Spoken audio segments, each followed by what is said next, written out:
Hello, welcome back. Thank you so much for joining me. I am very excited about the video that I have for today. As you know, because I'm sure you do if you've watched any of my other videos, I am a huge nerd. And my love of television runs deep. So, I am especially excited about today's video because I am going to be reviewing and talking about and testing out and playing with everything from the Game of Thrones and Urban Decay collection. Yes! Oh my goodness. So I have the entire vault here. I love makeup and I especially loved themed makeup. I know that they get you on the packaging and the theming and like the special collectible editions, but I love collecting things. Like, I'm a collector at heart. I'm not gonna say hoarder, even though I probably am. I love collecting things. So this collection was just right up my alley. I was so excited to finally get my hands on it. So if you wanna hear my thoughts about everything in this collection, see everything demoed, played with, tried on, all that fun stuff, then keep on watching because we're getting started right now.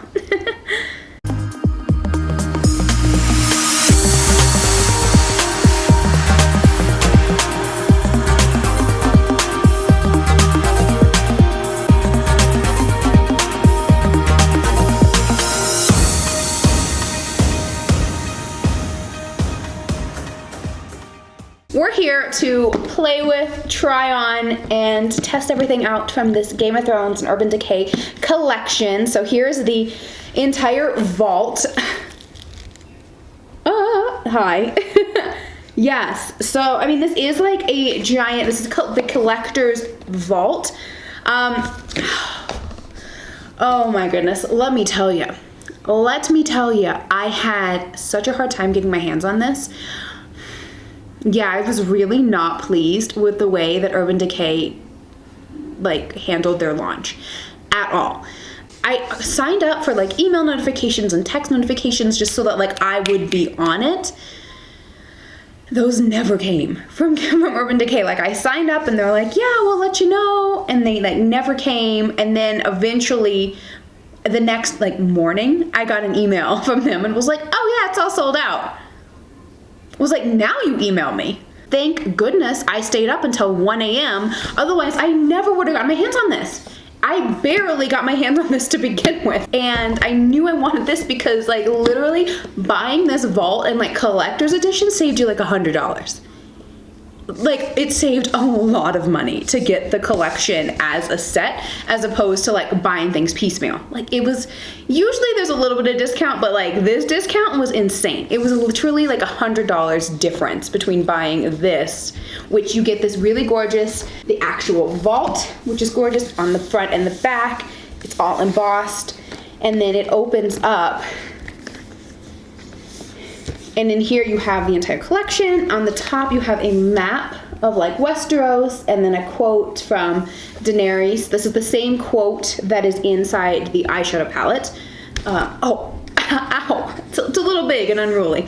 But I mean, this is a collector's edition item. Like, I mean, obviously, look at this. It's a collector's edition. It sold out like multiple times. I believe pieces of it are still available at Sephora and Ulta. The things that seem to be in stock longer are going to be this guy. This is the Mother of Dragons highlighter palette, as well as the actual eyeshadow palette.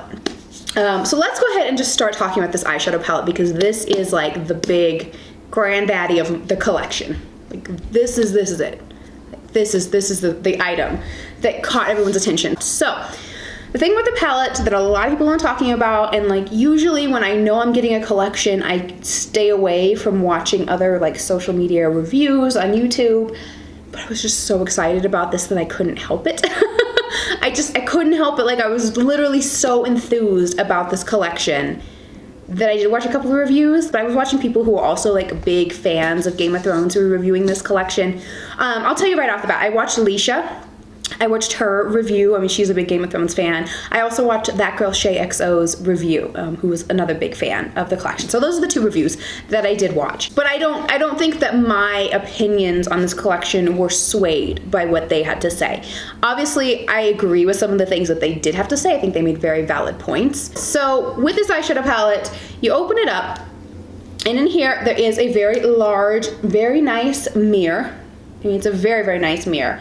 And then this is the really cool part. So this is the same quote from Daenerys that is inside of the vault. So obviously Urban Decay is like playing up, is that you can open this little part here and it pops up. It's like a little 3D pop-up model of the Iron Throne. I mean, for a fan of the series, that's pretty cool. Like yeah, it's really super cool. So there's that guy. So you ask like, okay, that's cool. Well, where's the actual eyeshadow palette?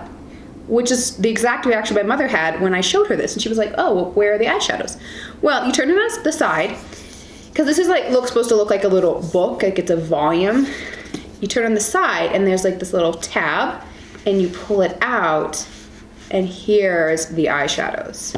So I suppose you could, if you were doing your makeup like on a table or something, you could just pull, it's a little tricky.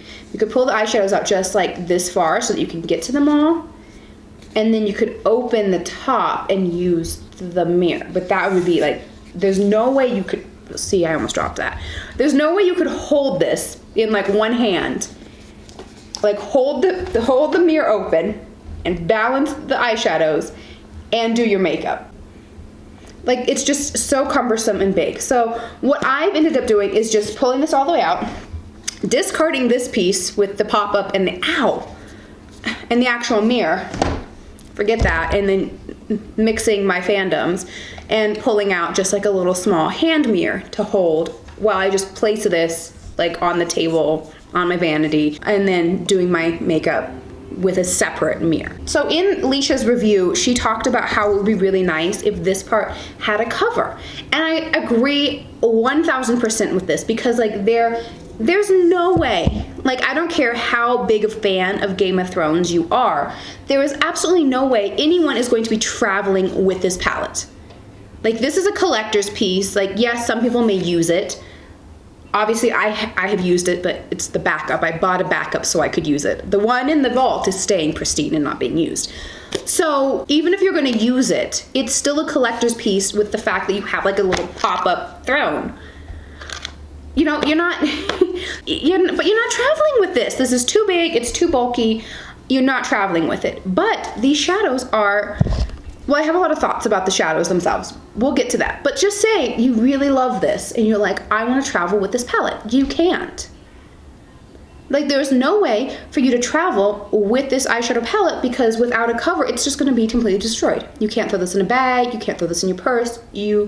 I mean, I guess you could walk around like through TSA security like, yes, I'm going on vacation and I'm taking my Game of Thrones eyeshadow palette with me.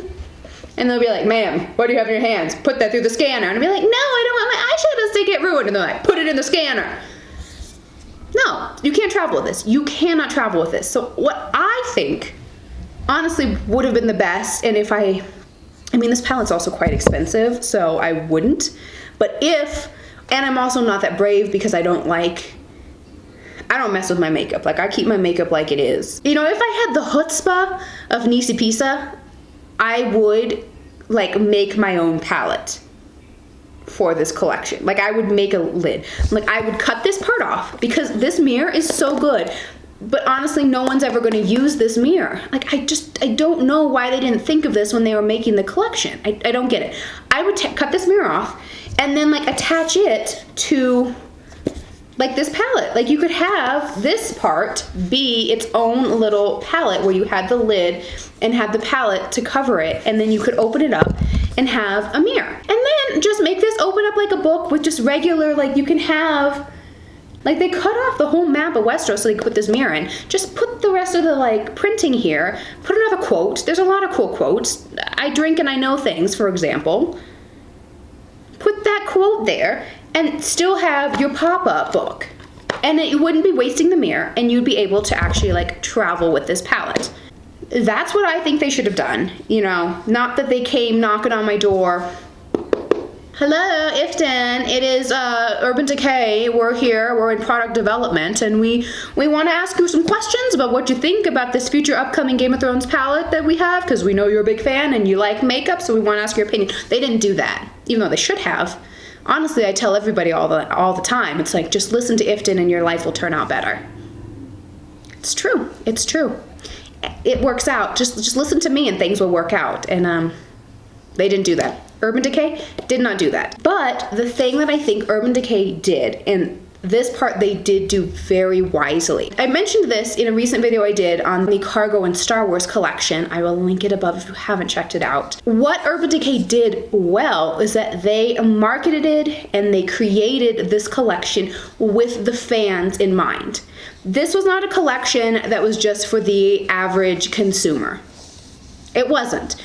There are so many things in this collection, like nothing, honestly, nothing is super special, nothing is new. They are selling this collection based on the packaging, the branding, and the idea, the name behind it's Game of Thrones. It's those three things.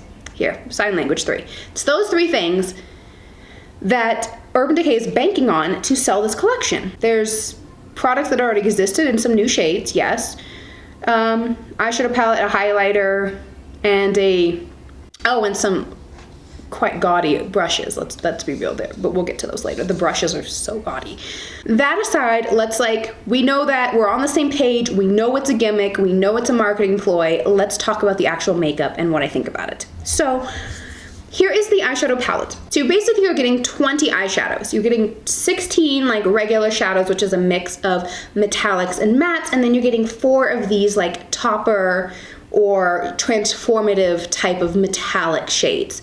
And it's broken up into Targaryen, Lannister, Stark / Winterfell, and then the North, or like a beyond the wall, the free folk, the White Walkers, etc.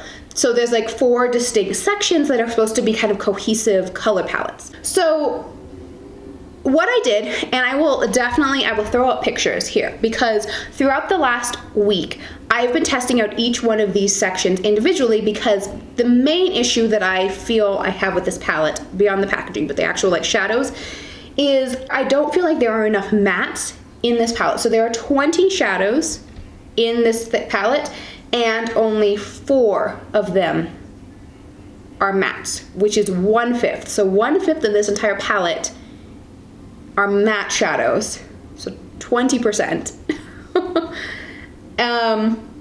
And the rest, the 80% of the other shadows in this palette are shimmers, which I love shimmers, but to create like a cohesive look, you need more mattes than this. And really, so 2 are in the Lannister section. So like the Targaryen section has no mattes whatsoever. They are all shimmers. The Lannister section has 2. House Lannister, which is this kind of like salmon pink shade, and then House, and then Lannister Red is this like matte red shade, which is really pretty. I also think they could have been a little more creative with the naming of those 2, but you know, I digress. So those are 2 of the mattes. Then you have Nymeria in the like Stark Winterfell section, which is this really gorgeous like neutral brown. I think this is my favorite. This is my favorite matte in the palette, and I think one that I would get the most use out of when you're trying to create a cohesive look using these shadows. And then you have Take the Black up here, which is a black matte with kind of like silver sparkles in it, which honestly is stupid. And brands do that all the time because they want to make their matte shadow, like matte blacks, look more interesting and exciting. But as soon as you start putting them on the eye, all that glitter is going to fall out and it won't even matter anyways. So throughout the week, I did looks. So for the first day, for the Targaryens, I'll throw the picture up here. I tried my best to create, I've never really done an all shimmer shade look, and I was very nervous about it, to be completely honest, but I thought it turned out pretty well. It was not the easiest look to accomplish. I just didn't love how shimmery it looked, because even though I used the House Targaryen kind of like bronzy shade on a fluffy blending brush and like buffed it into the crease, you could still tell that it was like had some metallicness to it. Also, I don't know about you, but for someone who is a fan of the show, and maybe this is fine for someone who's not, these shades just don't really scream Daenerys. They don't scream Targaryen. They don't scream Daenerys. Like, I don't think I've ever seen her. I think only in the first season, I think maybe when she was still living with Master Illyrio, did she ever wear kind of, I think she had like a kind of a bluish purple dress, but I think it was more blue than like purple. So like have two purple shades in this section just seemed a little bit strange. It was an odd creative choice. Once again, they didn't ask me for my input. Yes. This one, however, the Lannister shades, I think definitely do scream kind of Lannister, King's Landing. So you have, you know, the Lannister red, this pink shade, I don't know, but it definitely, it works. It was nice to have two mattes in this look. I really like a warm smoky eye and gold. Like these are colors that I've drawn to, and I know I have colors similar to this, like Color Story, in so many other palettes. So this one I felt like was a cohesive section. It did, for me as a fan, say this, yeah, this definitely looked Lannister-esque. I can see that, I get that theming. And I enjoyed this look. I really did enjoy this look. So moving up here to House Stark / Winterfell, this was another section that I quite enjoyed.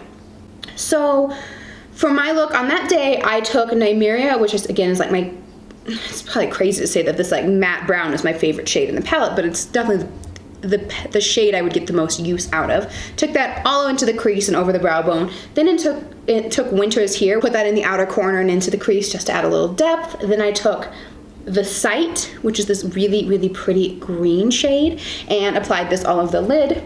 Took a little bit of Weirwood Trees underneath the lash line and topped it off with Winterfell in the inner corner and on the brow bone, of course. This would probably be my second most likely go-to kind of look. And then the last day, yesterday, I went ahead and did the White Walker Beyond the Wall, the North section. This one was a little bit trickier with which to work just because of the colors that were given. So like these four blue shades are all, you know, similar, and they weren't great for putting in the crease, but the only matte or like darker shade was the black, and I didn't want to just go in with black and that's it. So here's the look. I think it actually turned out, and those were the four looks that I did using this palette. So what do I have on my eyes today, you may ask? Well, let me tell you. So for today's look, I wanted to see what I could do if I just like took this palette and didn't matter, played with all of the sections just to try to come up with something. And I think it actually did work out. However, today as I was playing with all of the shadows, I noticed some things about this palette that just kind of like, they irk me. I don't hate it. I still love this palette. But there were things that definitely annoyed me and frustrated me as I was trying to do this eyeshadow look. So I filmed this look already, so let me go ahead and talk you through how I did the eyeshadow look that I'm wearing today. So I started out by, of course, priming my eyelids using my MAC Pro Longwear paint pot in the shade Soft Ochre. I then went into the shade House Lannister and applied this into my crease, buffing it a little bit over onto the brow bone as well. After that, using the Jon Snow Longclaw brush, I went into the shade Nymeria and added this to the crease to kind of deepen things up a little bit. However, this color on top of the House Lannister didn't really show up the way that I wanted, so I did tap into Lannister red just slightly to add a little extra color. Next, I put on a little bit of glitter glue, and using the Arya needle brush, I went into the shade Weirwood Leaves and applied this all over my lid. Next, taking my finger, I took the Bay of Dragons kind of like topper transforming shade and patted this all over that Weirwood Leaves shade. After that, I took a small pointed blending brush. I used my M506 and went into the black shade called Take the Black and buffed this into the outer edge of the eye and then drug it into the crease a little bit to add a little bit of depth and dimension to the eye look. And then finally went back into House Lannister, again just kind of buffed out the edges a little bit. After I finished up the rest of my makeup, I went into the shade Nymeria and using the Longclaw brush, just swept this underneath the lower lash line. Then taking a really small angled brush, I went into the shade Winter is Here and just smudged this on the lower lash line on the outer portion of the eye. Finally, using a pointed pencil brush, I went into the shade Stormborn and ran this underneath the entire lower lash line. Finally, using a rounded, detailed brush, I used the Y20. I went into the shade Hard Home and used this to highlight the brow bone. And then took that same brush and went into the shade Bend the Knee and used this as an inner corner highlight. Finally, to finish up the look, I used 2 of the 24/7 Glide On eye pencils. I used the shade Dragon Smoke, which is basically a black eyeliner, and used this to tightline the upper lash line. And then I went into the shade Winterfell Snow and placed that on the inner waterline and lower lash line. So that's how I did this eyeshadow look. I actually think it turned out really well, mostly because I just kept blending more and more and more Nymeria and buffing the kind of like, I wish that I had never gone into House Lannister and Lannister Red at all, because before, kind of midway through the look, I was like, this is not gonna turn out. It's looking way too warm tone in the crease, and then this purple, and then the black, like it's just not meshing together to create a cohesive look. So I think that's partially on me, because maybe I made the choices that I did. I acknowledge that. I wish I had just stayed with Nymeria and take the black, but like, it needs another kind of like more cool toned, like brown shade. I think that would have helped add to a little more versatility with this palette, and just a little more variety of colors, because that's the thing that I noticed today as I was playing with the entire palette as opposed to playing with just each individual like section, is that so many of these colors are very, very similar. So let me show you, I have some swatches. So for example, Bend the Knee and White Walker, very similar. However, in the pan, look completely different. They are also on complete opposite ends from each other. So like they're far away, they're far apart. You wouldn't necessarily think that they're the same, because in the pan, Bend the Knee definitely looks very purple, and White Walker's looks kind of a bluish white. These shades are not the same, but when you swatch them, and the effect that they create on the eye is actually very, very, very similar.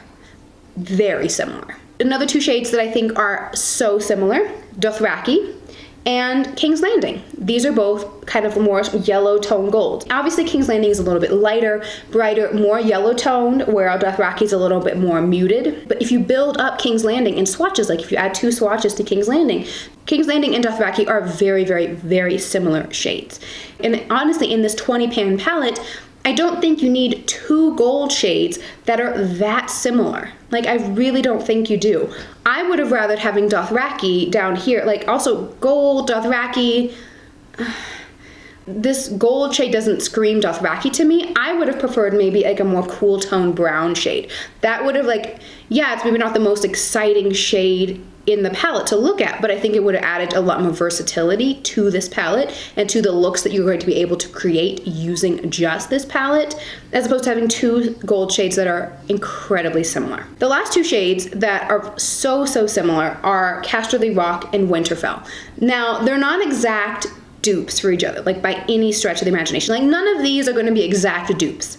That's not what I'm saying, that like the palette is duping itself. No, I'm just saying that these shades are so similar that I feel like you wouldn't have needed both. Especially, this is a thing that you really notice, that when you start swatching a bunch of the shades together, that a lot of them are really similar. So if you swatch Winter is Here, Winterfell, Casterly Rock, and House Targaryen together, you realize that it is a very similar color palette and like kind of undertone in all 4 of those shades. And you're just like, wow, it's 4 shades out of this palette that I don't know if all of them were necessary.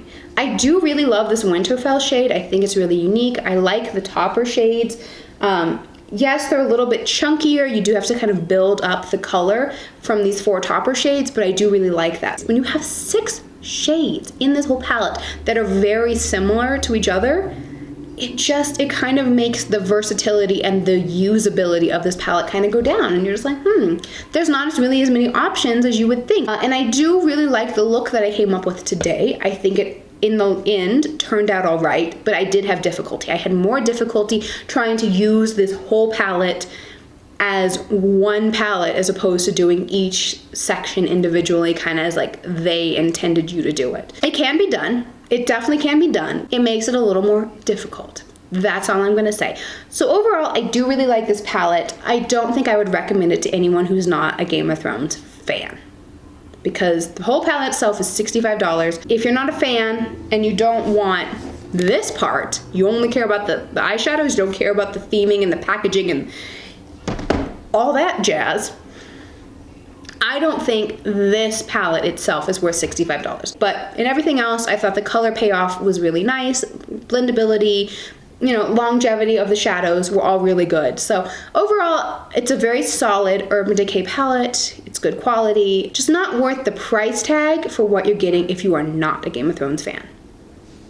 That's all. That's all I have to say about that. That's my 2 cents worth. So now, since we kind of are still on eyes, I do want to talk about the 2 special edition eyeshadow brushes that came with this collection. So first we have the Jon Snow Longclaw brush. This one's actually more of a flat blending brush.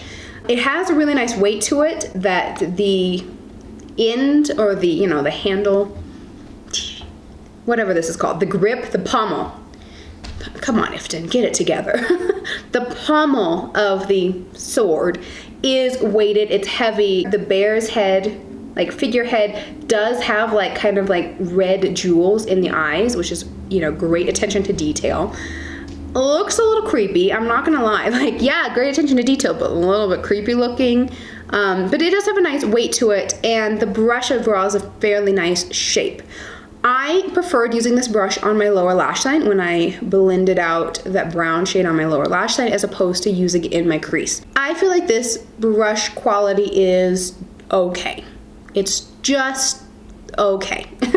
I had a little bit hard time working with it. It is synthetic.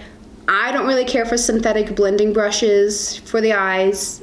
It's just, you know, it's not my jam. I prefer a natural hair bristle as opposed to synthetic. So I just felt like it was kind of gripping and pulling the skin on my eye a little bit and not really applying the color completely smoothly. So I pretty quickly did switch over and just go for my like M433 blending brush, which is basically the same kind of shape of brush that this is, but natural hair and a longer handle, so that there's a little bit more control. And then the other special brush is the Arya needle brush, also very weighted, great attention to detail. It's a beautiful, beautiful little brush. I mean, this is again a collector's item. This is more of a flat packing brush, so I did use this to pack on the shadows on my eye, and I felt like this worked alright. I liked this one, I think, a little bit better than the Longclaw brush, just because for what I do use a synthetic packing brush. I think it was okay. Again, these are kind of gimmicky. They're for the fans. They're collector's items. I'm gonna wash these and put them away and probably never use them again. I know that.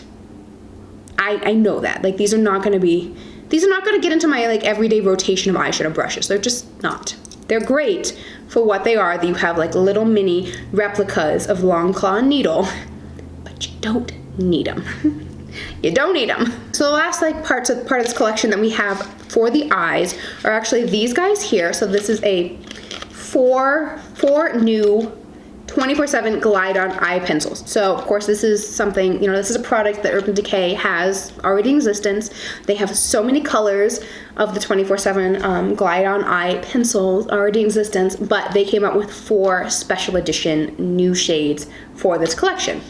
So kind of going along with the 4 themes, the 4 houses that we had in the eyeshadow palette, they're carrying that on into these. So we have Dragon Smoke, we have Lannister Gold, Winterfell Snow, and the Night King. I think it's great how the theming continues into the 4 pencils. I think it's great how each one is like very unique and fits with like, you know, the encompassing theme of that like house or whatever. These are not my favorite formula for eye pencils. I've tried so many of these Urban Decay glide on pencils, and they have 24/7 right in the name. They're supposed to be, and I literally quote from the box, 24/7 glide on eye pencil, waterproof and long lasting. I have never found a 24/7 glide on Urban Decay pencil that is long lasting or waterproof. None of them in my years of trying to buy these. I also just don't find that these stay in your inner waterline at all. At all. What I would do with these, to be honest, I would do an eyeshadow look. I would put this on my inner waterline and go immediately and take my Instagram pictures. Because after half an hour, the color, everything would just be completely gone from my inner waterline. You know, it just disappears so quickly. I mean, these should not be called 24/7 pencils. They should be 30 minutes tops just for your Instagram picture pencil. I don't think they're necessary. Kind of like I said before, Urban Decay didn't come out with anything new for this collection. They just repackaged things that they had and added some new colors and was like, okay, here you go, fans. Here's a Game of Thrones collection. So, not necessary. So that's it for the eyes. I guess let's go ahead and talk about the item that I used next in my like makeup routine, which is this guy. So this is the Dracarys Lip and Cheek Stain. So I was so scared to use this because I was like, oh my goodness. I've never used like a cheek stain, a lip stain, any of that business before. So it comes in this little like dropper, but yeah, you open it up and here's your stain. Your liquid cheek stain. It is very runny. I did use this as my blush. This is the only blush that I am actually wearing today. So how I applied it was I took a little dropper full and I put it on the back of my hand, and then I used my finger and like patted this on my cheek, blended it in, and then took my beauty blender and patted in a little bit more. I did this after foundation and before powder, and I am so glad I did that. I think it would have been a real mess if I had done this after powdering my face. I don't think that would have worked at all. This is very liquidy, and honestly, at first, when I was putting this on, I did not notice anything on the first layer. It took 2 layers to build up this amount of pigmentation that I have on my cheeks, which I like, but I still feel like it's a little bit more of a subtle blush for me, maybe just because I tend to go a little heavy with my blush. And then I also did try to use it as like a lip stain. It didn't do anything on my lips. Honestly, I feel like the only thing it stained was my finger. Like, my finger is very red. It kind of stained the back of my hand, but then I'm swatching and wiping everything away, so it's kind of not on the back of my hand as much, but like my finger is very stained. Applied it to my lips, was like, where's the color? Oh yeah, it's all on my finger. I like the final effect. I did not like how long it took to get to the final effect, and this was not the easiest to work with. It's not even the easiest like liquid blush that I've used. So that being said, the next thing I used on my face after I set everything was this guy. And I do have to say, I think this is my favorite thing from the collection. Yes, so this is the Mother of Dragons highlighter palette. First of all, I love the packaging. I love that it is it's dragon scales. They are embossed and raised so that it feels like actually like dragon scales. Really cool. And then in here we have 3 highlighters, and they are embossed with the dragon's eggs, and of course each shade is named after one of Daenerys' dragons. So we have Drogon, Viserion, and Rhaegal. So I do really like this, and I like that there's a good variety of shades. I think the Urban Decay highlighter formula is actually really underrated. Like, you don't hear people talk about Urban Decay highlighters very often at all. And literally the only Urban Decay highlighter I own is a little small size of Sin, which I got free from my birthday from the Urban Decay store. I actually really, really, really enjoy that highlighter, but I just never think about it. I never think, like, what highlighter am I going to use or reach for? I never think, oh, I want to use an Urban Decay highlighter. I like the Urban Decay highlighters because they are very shimmery, but they are a creamy enough formula that I think they do a really nice job of melting into the skin and adding this beautiful glow without emphasizing texture, pores, any of that. It's this beautiful, like, natural, I say natural highlighter, but we all know that that's like a fallacy. There's no such thing as a natural highlighter. I mean, if you want a natural highlighter, it's just called sweat. And that's not attractive. Like, we don't want to look sweaty, we want to look glowy. So, and that's not natural, but whatever. I digress. I like it better when it just blends in and kind of like melds together to create this kind of like glow. That's what I like, and I think that's what these highlighters actually can do. The last 4 items that we have in the collection are a set of 4 Vice lipsticks. So we got these guys. Oh, I can't. This is so awkward to hold. There we go. There we go. Bam. That was really awkward. So there are 4 Vice lipsticks, again, following the same theme. Targaryen, Stark, Lannister, the North. Same, you know, idea surrounding these 4 lipsticks. We have Sansa Stark. We have Cersei Lannister. We have Daenerys Targaryen. And we have White Walker. Which, honestly, I feel like this one is where they missed the boat the most. White Walker is beautiful, really, really nice, rich, dark red shade. And why they didn't call this Egret, I will never know.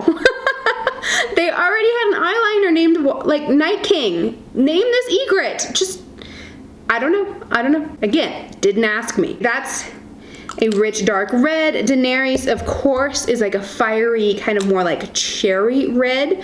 This one's really, really bright and beautiful. I'm currently wearing Cersei Lannister, which is actually a metallic, which I thought, ooh, I'm not gonna like this, but it's kind of a mid-tone brown nude. Some metallic lipsticks look very fake. This one just looks kind of like I'm wearing a little bit of an extra gloss, but I'm not. And then Sansa, it's kind of a peachy nude.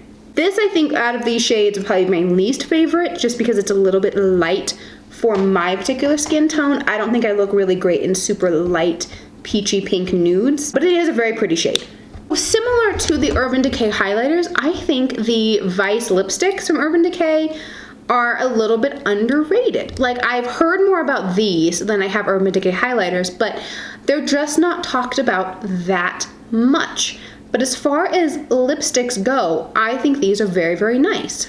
I think the wear time on these lipsticks is really, really good, and they're very comfortable. You know, they're creamy and pigmented, but they are not too soft that they make it difficult to wear. I think they have just enough, you know, substance to them that they're easy to apply, and the wear time is really nice. I like these. So yeah, that's my thoughts on this whole Game of Thrones collection. I am quite sad that Game of Thrones is going to be ending. I know it's not really the end, because if George R.R. Martin would ever hurry up and write the last book, that's still coming, so that's something to look forward to. And I believe last deadline email I read, I think there's 3 spin-offs in the works at HBO for Game of Thrones. I believe the first one has already started casting, which is going to be a prequel to the stuff that happened in Game of Thrones. It's going to be following the first men and like the people who conquered Westeros, so it's going to be like early on. So that will be coming very soon, because you know HBO is not going to let go of this cash cow anytime soon. It is one hot property, and like obviously the marketing like spin-offs are real. If you want to talk movie business, I'm your girl. Like, hit me up anytime. I love it. Not only is it hugely popular, but the like downstream marketing possibilities for Game of Thrones as a intellectual property is immense. So yeah, of course I'm not gonna let this go. I realized that this was a IP cash grab collection, but I still love it. I was quite excited that I was able to get my hands on it. It's a great collector's edition. You know, for me who likes to collect, I collect a lot of things from my fandoms that I love, but now I have something to start my Game of Thrones collection. So that is everything for this Urban Decay and Game of Thrones collection review. Thank you so much for spending part of your day with me and watching this video. If you enjoyed it, be sure to give the video a thumbs up. It lets me know that you liked it so I can keep making videos like this in the future. And if you have not yet subscribed, be sure to hit that subscribe button and ring the notification bell so you will be notified every single time that I upload a new video. I hope your day is fantastic. Let's all get ready to be emotionally destroyed for the season finale coming up. Not just season, series finale coming up. I will see you guys next time. Bye.